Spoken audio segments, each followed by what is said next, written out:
All right, so in that line of work, and obviously I think I've met with almost all of you in some kind of coaching fashion. Hey, Dewey. I miss that smile. You have the best smile, Dewey. You know, I've coached just about all of you, but just in almost every single client, we know that what keeps us from doing what our spirit is being called to do, what we're passionate about, business agreements, you know, whatever it is, we know that what's the biggest cause of inaction is fear. And so that's why I want to come talk about fear. And it's the biggest reason why 90% of people don't step into their passions, their dreams. You know, even it's like taking, you know, courage with a relationship or whatever, it's that just fear. And so it's just inaction, and it's because of fear. And so I wanted to talk about that today. And I'm not sure if you guys understand that we really only operate from two places, literally. We are only operating either from fear or faith. And another way to look at that is you're operating from either an open heart or a closed heart. Those are the only two realms we operate in. And then there's all these emotions that come with each of them. So we're either operating in fear or faith, and either with an open heart or a closed heart. So obviously a closed heart is when we're in the fear state. Open heart is when we're in the faith state. And we're truly meant, believe it or not, to stay in the open heart state, the faith state, unless we're in true danger of our well-being. And then we have inbred survival tactics, but truly we're meant to stay in that place of open heart. The reason we don't stay in open heart is I'm going to open up the chat here. Some questions. I'm going to ask you guys, what do you think, why we don't stay in open heart? Why do we sometimes stay in closed heart? What are we trying to avoid? We don't want to be hurt. That's it. Pain. We are literally trying to avoid pain. All right. And so that's exactly what we're doing. And it makes sense, right? It makes sense because part of our subconscious's job, most of it, honestly, is to keep us safe and keep us from pain. But we also know that some pain is inevitable. We know that some pain is good for us. It's kind of like saying we just don't go to the gym because we don't want to feel the pain of working out. We don't want that, right? But we know it's good for us. And pain, honestly, I think it has been given a bad rap, right? Like pain has been seen as a negative thing when pain is literally just another human experience. Pain is no different than pleasure. It truly is just a part of the human experience on the spectrum. You know, but pain can be sometimes, we know, a warning sign. If you put your hand on a stove, you're going to feel pain, and it's like, oh, don't do that again, right? So there are some pains where your well-being, you know, has to stay protected, but this is where discernment comes into play, right? And so that's what we have to strengthen. You strengthen your discernment through meditation, you know, through just taking reflective time and all of that. But let's talk about fear. So I don't know if you guys are aware, but I'm a certified project management professional. And so in project management, we have to do something called risk management. Does anyone have heard of risk management? Yeah, Alex? I've heard of risk management. Chico? Yeah, so risk management is basically you have to assess all of the possible risks that are going to happen. And then you come up with plans and you plan around all of the potential risks that could happen. And then if one of those risks do happen, everyone's on board and we go back to our plan of, okay, this happened. Now, what are we going to do? How do you know what's our plan B, the contingency plan, whatever. But risk management is 100% part of project management. Like there's all these different, you know, sectors in project management. I think they're up to 11 of them at this point. When I started, there was only 9. But risk management is an absolute, like you do not start a project until you have like your schedule, your budget, your risk management. Like you just don't start until you have all of that laid out, right? Your risk management plan. So my encouragement to all of my clients, and it's going to be my encouragement to you guys, when we stop ourselves, right? When we're like, oh, this is a really good idea, but what if this happens? Or I really want to do this, but what if this happens? Or I really want to do public speaking, but what if this happens? Or I really like that person and I want to ask them out, but what if this happens? And so we just stop ourselves right there, right? Like, what if, what if, what if, what if? And, you know, people say that fear is like one of the acronyms is false evidence appearing real, right? How many have heard that? False evidence appearing real. Well, I don't really believe in that statement because 90% of the time the fear is true. Whatever you're fearing, it's a reality that it could truly happen. Now, it's a rarity that that reality is going to happen, but there is the there is the possibility that that could happen. So it's not a false evidence appearing real. It's a very real evidence appearing real. The reason we stop and don't take any action is because we haven't done the risk management. There's no risk management plan. And we don't have a contingency plan. You know, everyone's like, oh, burn the ships. There's only a plan A. You're not stopping until plan A is done. It never goes the way plan A, like you planned it. You can get to the destination, but 100% of the time, it is never how you planned you're going to get there, right? But you don't stop, but you may need contingency plans on how to get to the goal, right? So you don't stop doing what you're doing, but we do need contingency plans. So when everyone's like, what if, what if, what if, what if, what if, and they just stay right there because what if that happens? And I don't want that to happen because that's going to be painful. This is where I encourage you. When you find yourself in a place where you're like, oh, my heart just keeps telling me I need to do that. I really like that person. I want to move on that passion. I want to take that risk, whatever. And you're like, oh, but what if this happens? I literally want you to stop and be like, what if it happens? What if it happens? Then what? Then what are you going to do? If you invest your money in, you know, this possible investment opportunity and it fails, you invest $50,000 and it fails, what are you going to do? Right? Like just literally just answer the question. Okay, well, if I just lose $50,000, right? I'm going to be upset. Okay, so you're upset. Now what? Okay, well, I reflect on that and I learned the lesson. Okay, now what? Okay, now I'm smarter for next future investments. Okay, boom, win. Okay, what if you're not upset? What if you're like, well, that was all my retirement. Now I don't have money for retirement. So now what am I going to do? Right? And you're like, okay, so what if now you lose all that money for retirement? What's your contingency plan?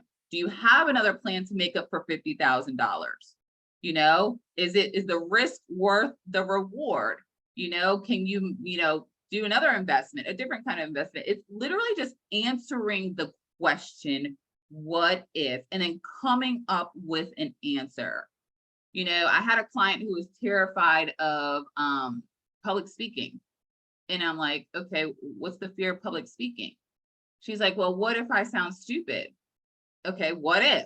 What if you do get up there and sound stupid? What do you think is going to happen? Well, then people will judge me. Okay, so people are judging you. Then what's going to happen? Are they going to come tell you to your face? No, probably not. Okay. Are they just going to think it in their head? Probably so. So will you ever know if you're being judged? Probably not. So then what's the fear, right? You know, if you go, you really like somebody and you're terrified to tell them you like them.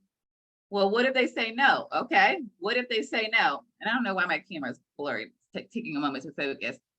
What if they say no? Well, my feelings will be hurt. Okay. Your feelings are hurt. Now what are you going to do? Well, I'll probably be upset for a day. Okay. We're upset for a day. Now what? Okay. Then I'll get over it and I'll get on with it. Right. So it's literally just like going through the process, the risk management process of if that happens, then what? You know, I'm a firm believer in you can recover from anything except death. Like you literally can recover from anything except for death. If it didn't kill you, you can recover from it. You might not recover exactly everything you lost, but maybe your path is taking somewhere that is probably destined to go on. You know, you find yourself in a position that had this thing never happen, this, you know, losing the job, you know, losing that investment, you know, you might not have ever ended up in this partnership or moved to this place or landed with this job, right? And so you can always recover from everything. I mean, I'm sure many of you, and I can speak for myself, I have lost all of my money at least 3 times in my lifetime. And when I tell you, I mean, I've saved up a lot of money and I have lost all my money. But guess what? Dewey, that's you too, right? We have lost all of our money. But This year I lost a lot on stock and crypto. Exactly, like, right? Like we've lost a lot of money, but we've also probably made back all of our money. I have made back all of my money, probably threefold at this point, you know, but I took risks and, you know, I've either learned for them or I don't have any regrets anymore because I took the risk and I didn't let fear stop me. Every single one of you are almost business owners, I believe. Just about all of you are business owners. That's a huge risk. It's a huge risk to go into business for yourself, right? But you ask yourself, okay, what if this fails? Okay, what if it fails? You know, and I think this is the, you know, we say, what if this fails? Not really what if this fails. What if I don't get enough clients? Okay, well, if you don't get enough clients, then what are you going to do? You're going to look at your marketing plan. You're going to look at your sales plan. You're going to look at your product. Okay, then what if my product sucks? Okay, what if your product sucks? Then you go back to the drawing board and you just improve the product, right? And then you launch it and you get it back out there. We're just not going to stop heading toward the destination, but we just might need a different contingency plan. If you really want love in your life, if you really want a relationship, you're going to ask one person out. And if they say no, you don't stop, right? You're like, okay, they said no, she said no, he said no. And okay, now I'm going to go on a different route, you know, looking for that partner, right? And so it's really just truly asking yourself, okay, what if that happens? You know, we got to love our subconscious. Got to love them. Her, it, whatever. When that fear comes, it's literally the subconscious's job at play. So this happens anytime you're going to try something new, anytime you're in an uncomfortable position, anytime you're with someone new, fear is happening all over the place. And why is that happening? Because your subconscious is like, whoa, wait a minute. Wait, what are we doing here, Alex? This is not familiar. We're taking a risk here. This might not be safe. It's going to take all our money. Then how are we going to eat? You know, we're not thinking smart here, right? And so the subconscious is throwing fear all at you because its job is to keep you safe. But your job is to bring confidence to the subconscious. And this is why, I mean, it's just so important to have reflection time. So when your subconscious is all over the place, like, no, Dewey, no, we are not going to try that new business venture. It is not going to work. No one's going to like you. You're going to lose all your money and you're going to starve to death and you're going to die, right? Because that's how dramatic the subconscious is. You'd be like, okay, thank you, subconscious, for trying to keep me safe. But I've learned enough. I have made these mistakes before and I'm smarter now. You know, I have a really strong business plan in place. And if this doesn't work, I have a backup plan that's pretty solid. So I think we're pretty good here. So thank you for, you know, making me aware that this is risky, but I think we got it.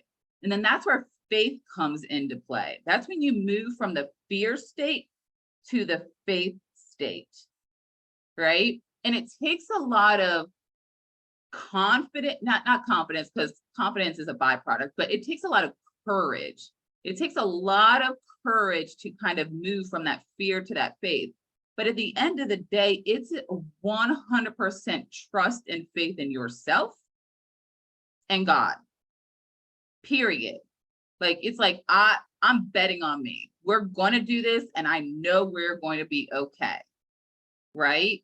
And so I feel like if we just remove that fear, people are going to see themselves just go to a whole nother level they never thought was possible. And then when that happens, right? What do you think happens when you are like terrified to do something, but then you had the courage to do it and you did it and it worked out, maybe with some bumps in the road, but it worked out. What happens when that happens? Just curious. Anyone want to say? Where are you operating at now? Any thoughts? So when we take that risk and we actually, achieve the thing, maybe not in the way that we planned, but we get there. One, you now have confidence. Confidence is the byproduct of achievement. So now you have confidence, and also because you were like, oh, I did that and nothing happened, you expand yourself to receiving bigger opportunities so that you can take bigger risks, so that you can then have bigger achievements. You tell the universe, I'm not playing small. I didn't come to play small. And so when you start saying, I'm not afraid, Goliath, we're going to do this, I have faith, and you go out there and you crush it, then bigger opportunities are going to come. And this is why you hear people say, like, I never thought I could achieve what I've achieved. I never thought I would be where I am. Because you literally can't see it when you're down here playing small. You're not at the vantage point yet to see what's possible. But the moment you're like, I'm going to believe in myself, I'm going to overcome this fear, I have a contingency plan. If we get hurt, we get hurt, but I'm doing it. And then you do it. And then you just literally step up and you start to see a bigger vantage point. And up here, the opportunities are bigger. And then when you do it again, the opportunities just get bigger and bigger. And at this point, like, your fear, the higher you go and the bigger the opportunities are, surprisingly, your fear gets smaller, because you're like, you know what? I've already done this. I know what I can do. I know where I've been, right? And so it's just like your fear gets smaller, and then you're like, and then that's when you hear people like, I can do anything. Like, the world has endless possibilities, because you literally are living proof of it. And you see that your fear, as long as you have a contingency plan, then you literally become unlimited. The only thing that's going to stop you is the fear, and the fear is just feeling pain. It always comes to feeling pain. If you get rejected, you're going to feel pain. If you lose money, you're going to feel pain. If you, don't have, food to eat and you have to sleep on a couch, you're going to feel pain, maybe embarrassment. And y'all, I've been there. Like, I've taken risks that literally I lost everything, and I was sleeping on an air mattress in a living room for 1 whole year. And I don't regret it for one moment. And I have bounced back completely, but because the universe rewarded my courage.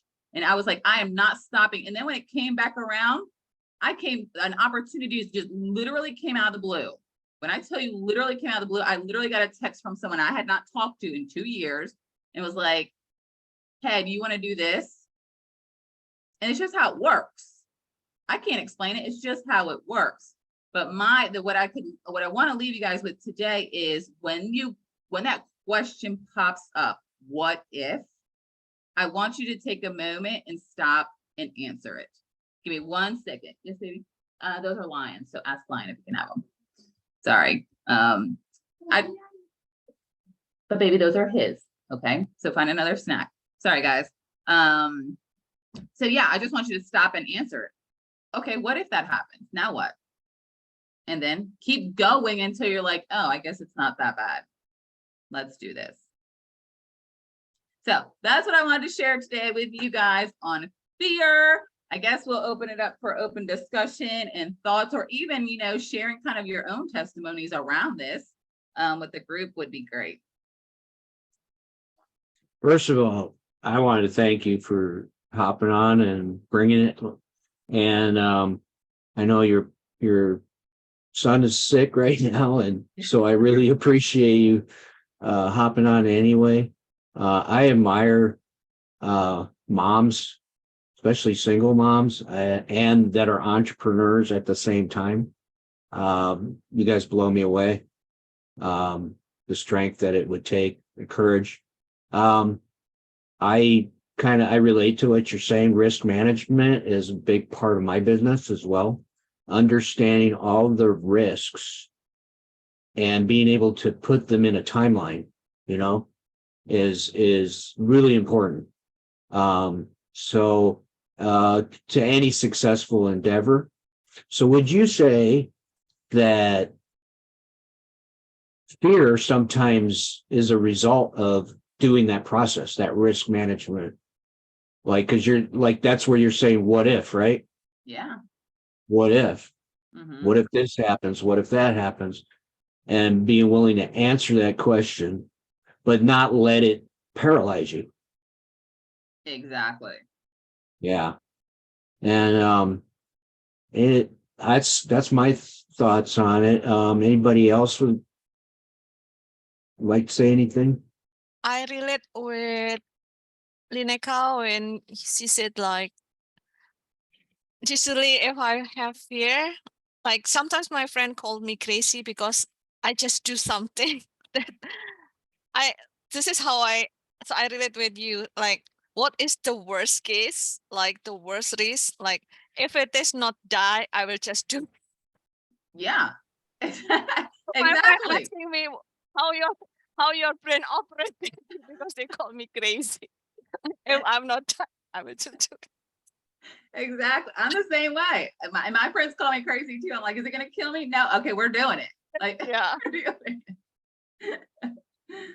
Yeah, and at the end of the day, I think we always hear this. We're gonna get to the end of the life, or end of our life, and we're going to, regret not spending time with, the people that we love more, and regret not doing the things that we were either passionate about or we had a desire to do or whatever. And so like just removing this and being like, okay, as long as it's not going to kill me, I'm going to do it and I can recover from it. Mm-hmm. You're going to have a life of so much more peace and truly abundance, because it's just how the laws of the universe work. I can't explain it. It's just the laws, but you're not going to have any regrets. Like truly, like if I die today, Mm-hmm. I pray God gives me more time. But if I die today, I truly have no regrets because it's how I live my life. If there's someone I like, I'm telling them. If there is, a business venture that I want to try, I do it. Like, and to your point, Alex, I'm a single mom with 3 kids. So I have more people dependent on me, right? It's not just me who's going to be impacted by my decisions. I literally got to think about other people. Mm-hmm. But in my mind at this point, because I've made these crazy decisions my entire life, I know with full confidence I can bounce back and we're gonna make a way, right? But I also do that contingency planning too. It's really important. Even with investments, let's say someone takes their retirement fund. Maybe, a smart thing would do, understanding the risk, is maybe we don't do it as this very moment. If we know that this can happen over here, then maybe let's save a little more, or maybe let's diversify some, or maybe, you just take different actions knowing it, but you don't stop pursuing it. You just create a plan. And sometimes that plan will postpone you, but you don't stop doing. And that happened the second time I quit my job. First time I quit my job, I was like, oh, this is my dream, my passion. I'm just going to quit my job and I'm just going to go do this. And that's when I ended up in a living room on an air mattress, living out of a suitcase for a year. Second time around, when I knew I was being called to start my business, I was like, okay, I'm smarter. What's the contingency? What's the risk? Okay, all of this. So now this time I'm going to plan it. And I planned for 6 months, how much money I would need. I had it in the bank. And I knew that if these things happened, all these risks, we were going to be good because I planned for them. But I didn't stop on the dream. I didn't say, oh my gosh, all that can happen. So we're just not going to do this. It's just too big, right? Now, what if you're going through like an emotional period, because I know you kind of, I don't really know what's went on with you, but we kind of all wondered where's Lyneka, and you had to go through some stuff. I take it, and sometimes take a little step back and regroup, right? And I feel like I'm kind of going through that a little bit. We're probably all of us are, because that's what we do, right? And we regroup and we fire again or fight again, whatever. So, but just the important thing is always keep going, right? Always never give up. Absolutely, 100%. And, you know, not going into too much detail, I knew I had some risks putting my business on hold and going and focusing on Altar Call full time. And the risk that I thought, and I didn't plan for the risks. I knew that they were there, and I was like, okay, well, what if this happens? Then I'll do this and I'll do this. And what I predicted happened, and it was not good. And it wiped me out. And it took me to a dark place. But it didn't kill me. It did not kill me. And so, you know, I learned from it. I'm stronger from it, you know, and to your point, Alex, sometimes we just have to step back and regroup. You're going to fall. It's gonna hurt, but you have to also trust in yourself that if that does happen, I'm strong enough to pick myself back up. I am strong enough to, you know, still keep believing in myself, to dust myself off and not break. And I'm just going to come back stronger. And this is where I said the trust has to be in yourself and literally God. That's it, you know, but yeah, doing whatever you need. If you're going to fall down. So if you hurt yourself, you absolutely have to move to a place of rest and recovery, right? Because if you keep going, then you're probably going to injure yourself even worse. But absolutely, there's periods of rest and recovery. 100%. Well, we're glad you got some rest, and we're glad we could reconnect.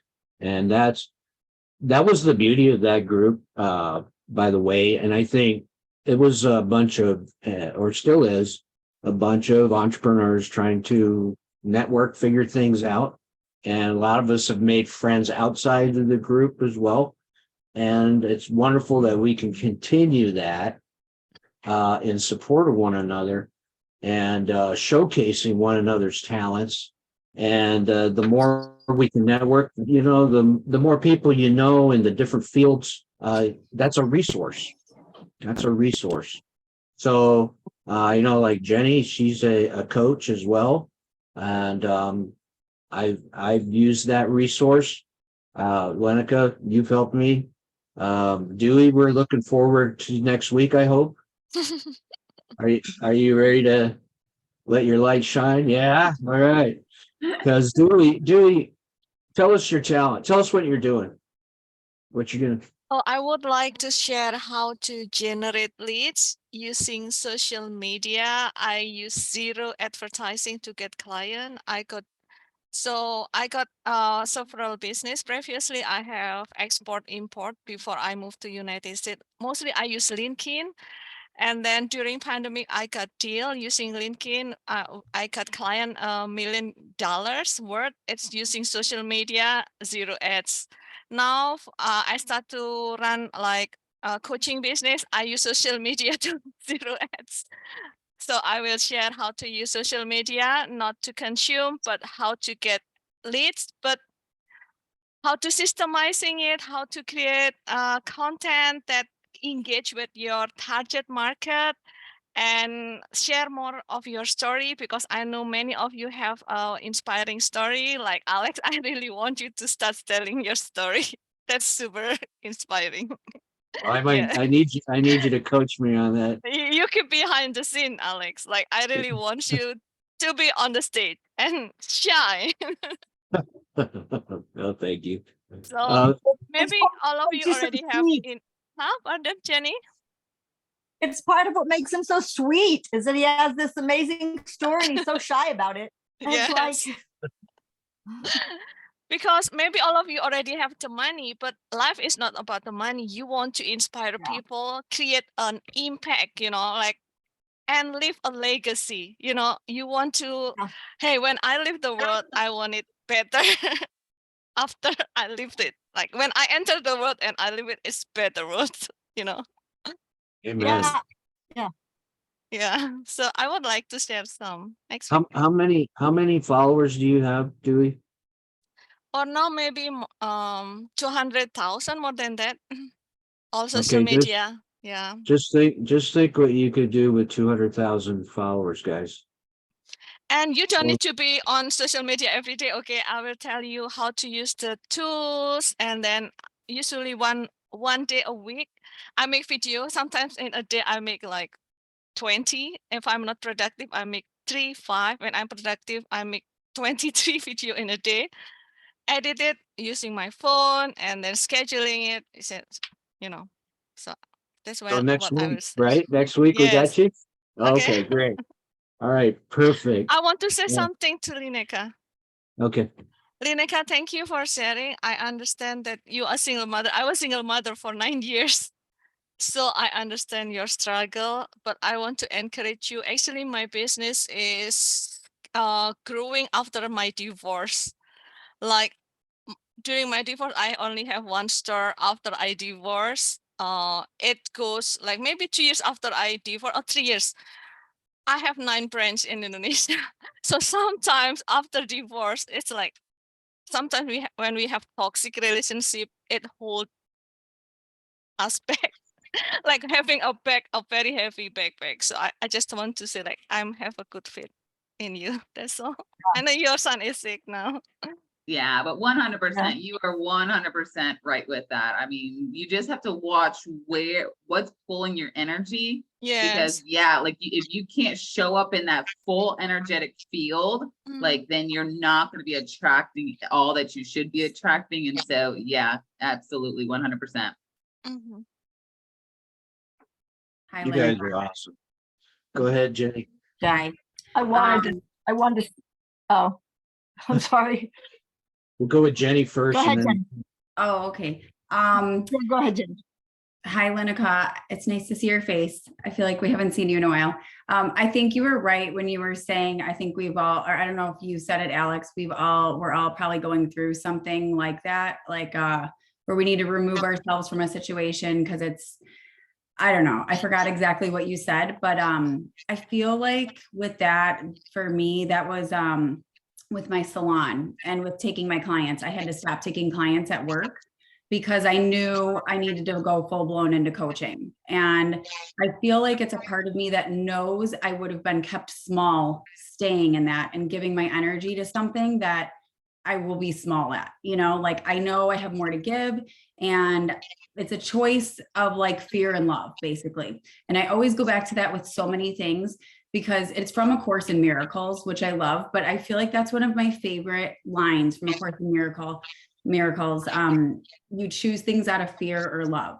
And sometimes love is for yourself. Like, no, I love myself more. So I'm going to go with this. And just recognizing where fear is everywhere in almost every decision. So I'm with you with all that. But I feel like when it feels good, when you made a right decision, because all of these things, like the laws of the universe, like you said, everything starts supporting you in ways.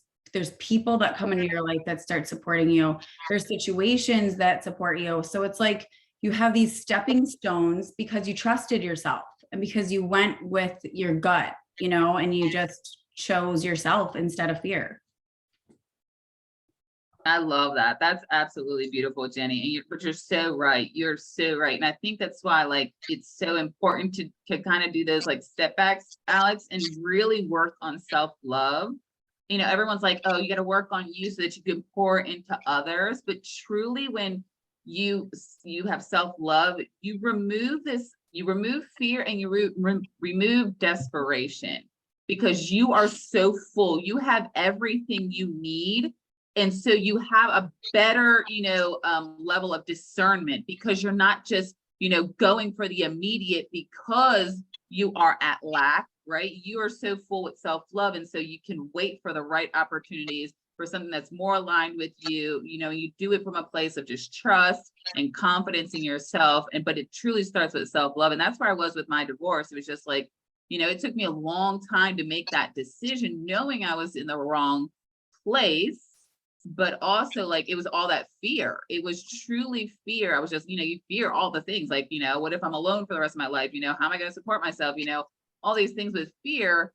But I had to truly get to a place where I'm like, I'm doing this because I love me. I love me, and I know I deserve better. And I remember when I stepped away from that, I was so proud of myself for choosing me, and then of course, all these different things open up. But yeah, it's, I was thinking about this the other day. I was like, if someone asked me, about my marriage and, what did I learn from it? My answer truly would be self-love. I learned self-love from my marriage. And so that, you're spot on with that, Jenny, 100%. Yeah. Wow. Jeannie, Jeannie. you had some. Well, I'm just really glad that Jenny spoke first, because man, you hit the nail on the head. And I wanted to say to you, Lyneka, that when you were in altar call and when I was on the calls, I used to watch you. I used to spy on you. I used to watch you because I was fascinated with how you would sit through those meetings, and you were so alert. And I would watch just the way you're like this, and you'd be like this. And I just felt like that woman she's like, there's something about her. And I, talked with you a few times. Mm-hmm. There's just my observation about you was just, there was something about your energy that always attracted me. There was some kind of strength that you had that I watched you, because I'd heard your story, because you coached me once, and I heard a lot of things that were terrifying that had happened to you. And I felt like, and she's still standing, man. Not only is she still standing, but she's like here. And I loved it. And then when you left, everybody was curious. I asked around a little bit, nobody seemed to know. And then when you posted what you did, I'm like, hell yes, because I know that feeling of you have to let go of everything. And I was proud of you. I was just proud of you. So I want to tell you that I'm in Palestine, and I'm here in the house that I stay in. You probably saw the little girl coming in and like, what you doing, Jamie? And I came back because I've got, I'm having financial troubles, and, but I let go of all of that because I said, because I do have, like, I'm not broke, and I went, but where my heart really is here. Like, I am so, my father was a Palestinian refugee, and the way the world has been about Palestine, I just could not let it go. And so I booked a ticket and I flew over here. I got here like 3 days ago, and time is, and already like so fast. I mean, they bomb checked me at the Canadian airport. They bomb checked me. They're, because they know it's just, and I always know that when I come here, I'm going to go through that, but I got through it really, really well. I got through the airport. I did so well. And when I got to Israel, they let me go right through the border. It was amazing. First time that ever happened. And I immediately, like from the get-go on the plane, every person that sat next to me on 3 planes were all like, they were all incredibly interested or had experienced or were like seekers like us. And we had incredible conversations. Every single person, there was an 87-year-old woman here that had been Christian peacemakers in Palestine like years ago, and I couldn't believe it. I started talking to her. She knew people that I knew that had been in Christian peacemaker, and then on the Israeli airline, the woman, Israeli woman sat next to me. We made friends. We totally related, and then while I was getting my luggage, she sat next to this man. She said, come over, you got to meet him. And he was a Palestinian doctor who was doing peace talks with Jewish and Palestinians. And he's like, I want to have coffee with you. Call me after the election. But I can't tell you that I agree, like how I could not predict any of this.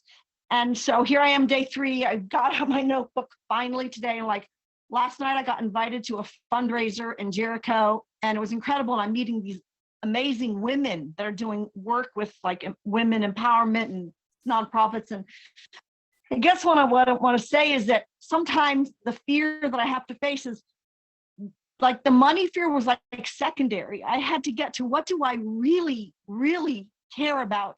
And even if I have troubles here, is that just a distraction to what is really in my heart?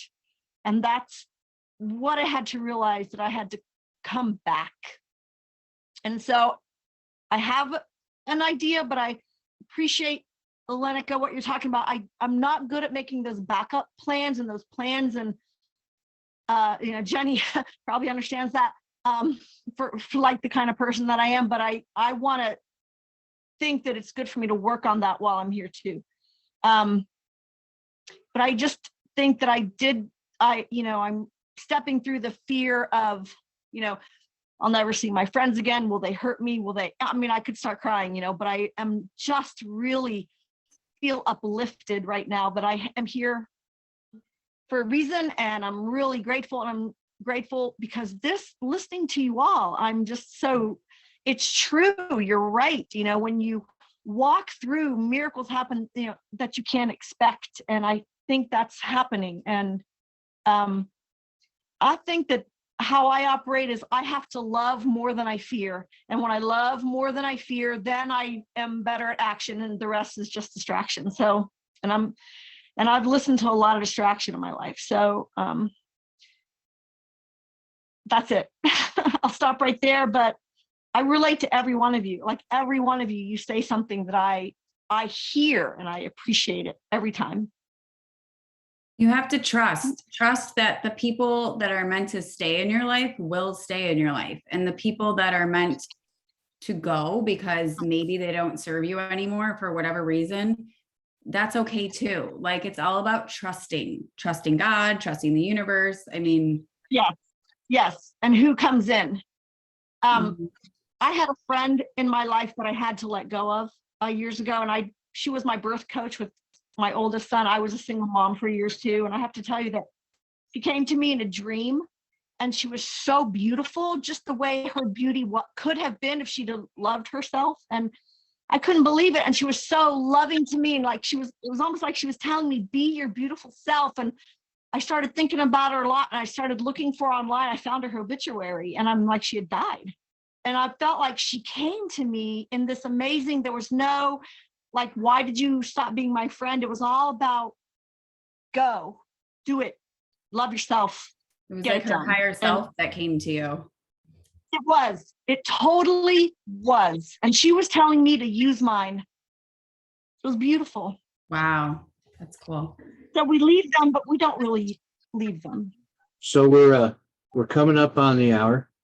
I'm honored that you guys showed up today. Thank you so much. While you guys were talking, I just thought back to a story I'm going to share real quick. But when I was 15, I left home, and I lived on the streets until about age 18, when I managed to get a vehicle, a job, and I was living with a guy that kind of took me in. And I thought, things are finally turning around. And that's after 3 years of living outdoors, basically, or on people's couches. And I remember that I was late for work, and it was like the third time, and it's related probably to what Jenny coaches about, but being late. Yeah. Anyway, I got fired, and I went to the apartment where I was staying, and I told the guy that I couldn't, I didn't have any money to pay him. And so he kicked me out in the morning. When I came outside to go to my car, so I'm walking outside with my guitar, which I brought in with me, and a Bible. I come outside and my car's gone. What? And so in one day, 24-hour period, I had lost my job, my place to live, and my transportation, and I had no money. That's crazy. Yeah. So this story gets better though. So this is the stories maybe Dewey likes, I don't know. But anyway, so I walk for like hours and hours. I finally call a friend. I say, I got nowhere to put this guitar. And so she takes my guitar and my Bible, and I wander the streets with just like blown away at the hopelessness of the situation. I go into this park, I lay on the ground, and I say, God, will you either take me now and let me die, or help me? And I fell asleep, and it was sunny, and I'm very fair complected. So I fall asleep like this. When I wake up, half of my face is beet red, sunburn. The other part, so now I look like a character out of some, Star Trek movie. And I'm like, could it get any freaking worse, I just prayed. Anyway, I walk over to this AA meeting, and at that time I was one of the youngest people in AA. And I slipped after that, guys. You know my story, but because I've fallen many times. But anyway, I go to this AA meeting, and they said, does anyone want to share? So I raise my hand, and I tell the story, and then at the end, I'm bawling, crying. And after the meeting, a guy comes up and goes, hey, I got this car that's in my garage. It just needs a little work. If you want to come over, help me work on it, you can have it. Another guy comes up, says, hey, I've got a couch you can sleep on. And then another guy comes up and goes, would you like some work? I've got some work. So in a 24-hour period, I lost it all, prayed, and got it all back. And from that time forward, even though I've fallen many times and slipped and whatever, I always knew there was a way out. Mm-hmm. I always believed that I could get through anything. Mm-hmm. And so I think that's probably part of the message today, right? So Yeah. Yes. Alex, you should write a book. Yeah, exactly, Jenny. I said to Alec, he has very inspiring life story, like he need to spread the message to inspire more people.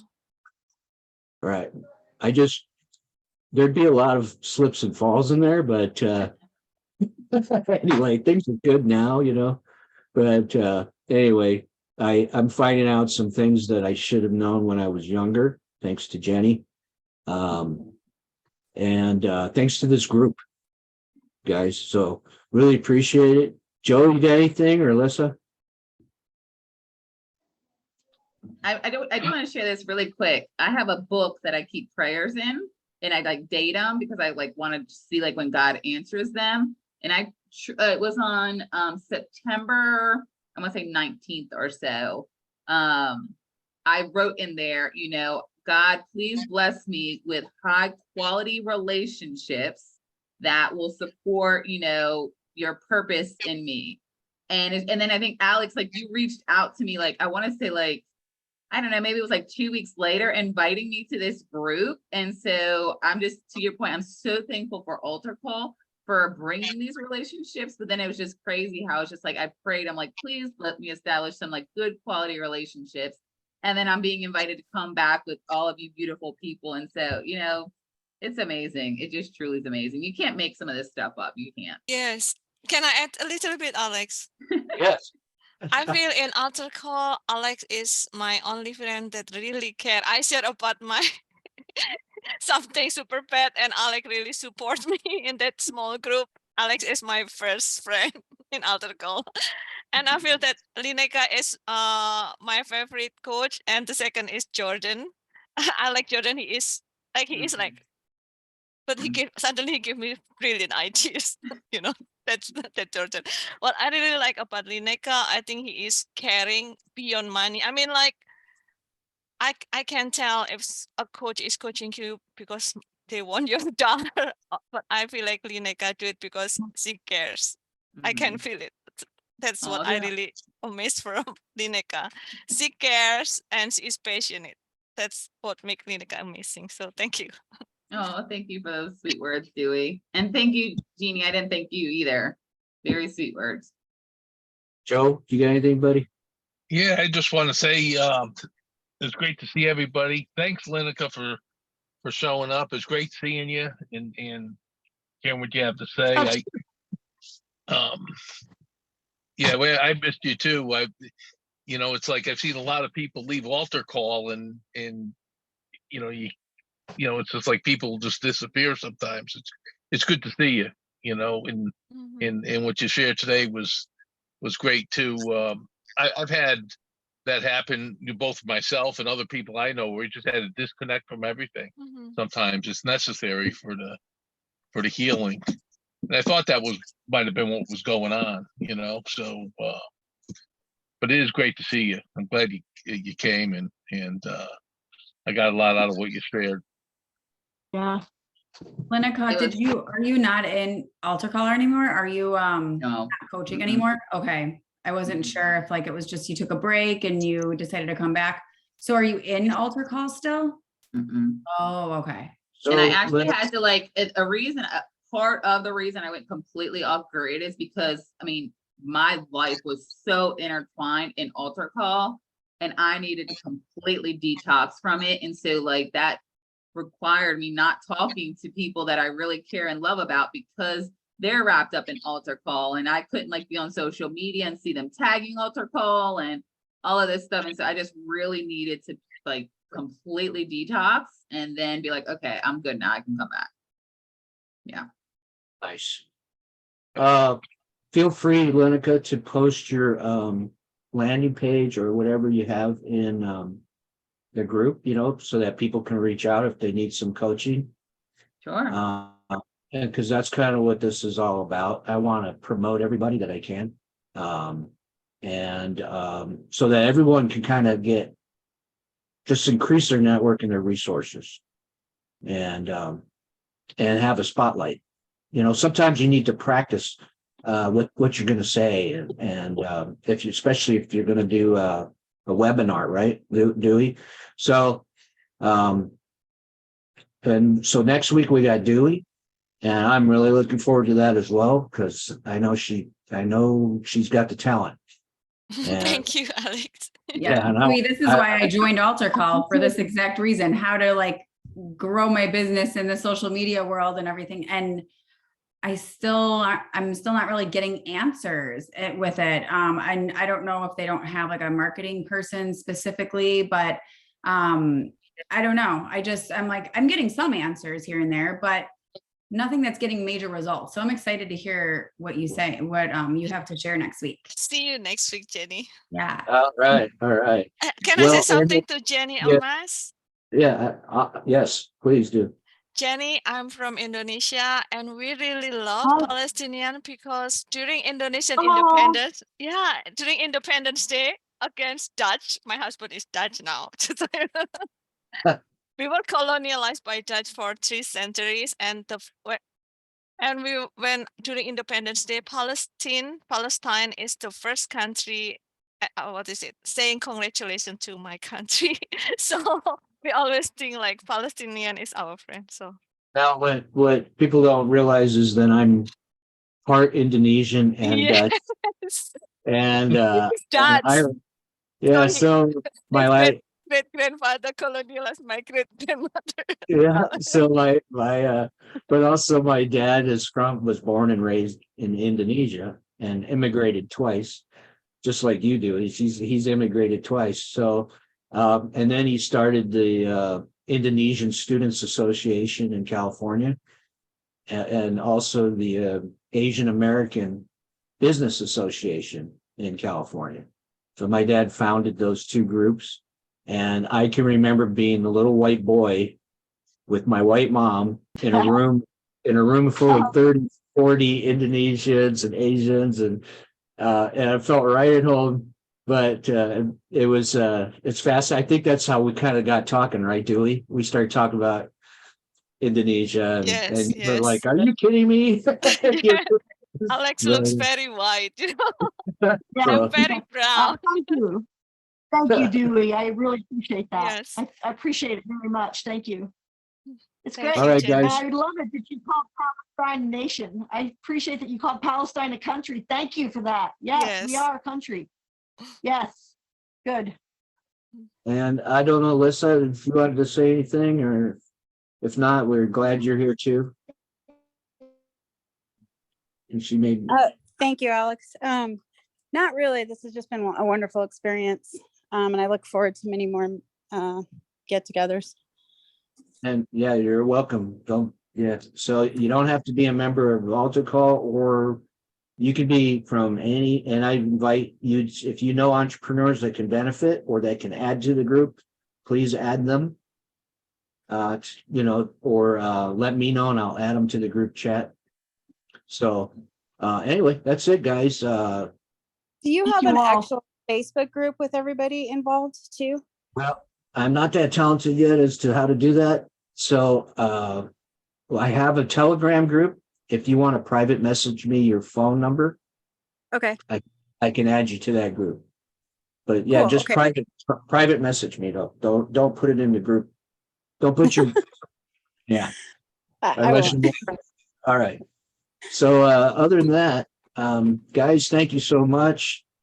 And Jeannie, have a great time there in Palestine. Let it keep us posted. And thanks for joining us from halfway across the world. And love you guys very much. And It was great. Lyneka, Yeah, thank see you. you again. You're welcome. Thank you for the invite. It's such a blessing to be here with you guys. And I promise I will try to make every Saturday that I can, where we're just not running around doing stuff. Hey, Lyneka, would you close with prayer? Would you Oh mind? my gosh. Yeah, absolutely. Okay. Lord, we thank you for this time of fellowship. We just thank you for just blessing this group with just beautiful energy, beautiful souls, beautiful insights, Lord. As we talk today about fear and faith, I pray that any fear that is arising up in any individual that's on this call, that you just kind of diminish that fear and just reassure them with the strengths that they have, the skills that they have, the experience that they have, but most important, just faith in themselves and faith in you, that they can rise up and just step into what they're being called to do in this moment, things that are on their heart, or if they're walking in it, just truly bless their faith, and just bring them the abundance that comes with, just stepping out in faith, Lord. We just pray that you can just continue to watch over everyone. We've got illnesses going around, just protect our health. We know that the economy is definitely headed downward, and a lot of fear can come up with that. But we trust in a higher power, a higher God, and we know that you will watch over us and protect us, and do so the same with our families. We pray this in your precious and holy name. Amen. Amen. Amen. And Thank you, guys. We'll post the recording and as soon as I can get it downloaded. So Thank you, peace Lyneka. out. Thank you.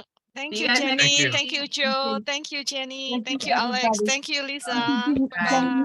Bye. Thank you all. Bye. Have a good weekend. thanks. Bye, Good everybody. night.